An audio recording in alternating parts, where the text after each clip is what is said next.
India vs south Africa second test match பற்றி பார்க்க போகிறோம். First test match south Africa win பண்ணியிருந்தாங்க. Second test match அஸ்ஸாமில் உள்ள கோவாத்தி ஸ்டேடியத்தில் நடந்துச்சு. டாஸை வின் பண்ணி சவுத் ஆஃப்ரிக்கா பேட்டிங் எடுத்தாங்க.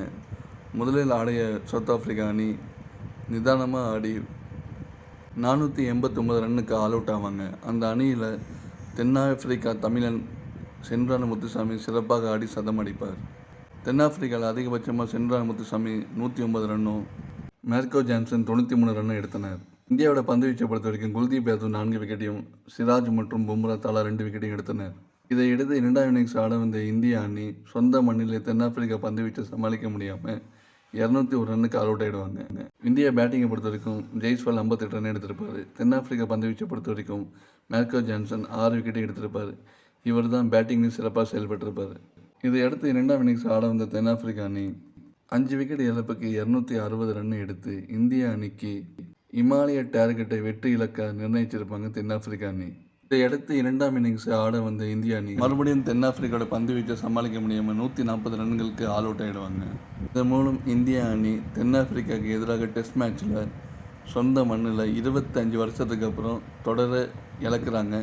அதுவும் 2-0 ஒயிட் வாஷ் ஆகுறாங்க. சொந்த மண்ணில் இந்தியா ஒயிட் வாஷ் ஆகுது இது 2வது முறையாகும். இதுக்கு முன்னாடி நியூசிலாண்டுக்கு எதிராகவும் ஒயிட் வாஷ் ஆகிருப்பாங்க. இப்போ சவுத் ஆஃப்ரிக்கா எதிராகவும் ஒயிட் வாஷ் ஆகிருக்காங்க. இதுக்கெல்லாம் காரணம் கோச் கௌதம் கம்பீர். டெஸ்ட்டுக்குன்னு சிறந்த பிளேயர்கள்லாம் இருக்கும்போது அவங்கள டீம்களை எடுக்காமல் தனக்கு வசதிக்கு ஏற்ப பிளேயர்களை தேர்ந்தெடுத்தது தான் இந்திய அணியுடைய தோல்விக்கு மிக முக்கியமான காரணம். ஷமிலாம் ஃபிட்டாக இருக்காது, ஆனால் அவரெல்லாம் டீமில் எடுக்கவே இல்லை. ஒரு பிளேயர் ஃபிட்டாக இருந்தாலும் அவர் டீமில் எடுக்கிறதில்ல. 3 விக்கெட் கீப்பரை வச்சு ஆடினது. Senior players Virat Kohli, Rohit சர்மாவை retirement ஆக சொல்லி கட்டாயப்படுத்துறது மற்றும் இவரோட மோசமான பயிற்சி இதெல்லாம் இந்தியாவோட தோல்விக்கு மிகப்பெரிய காரணம்.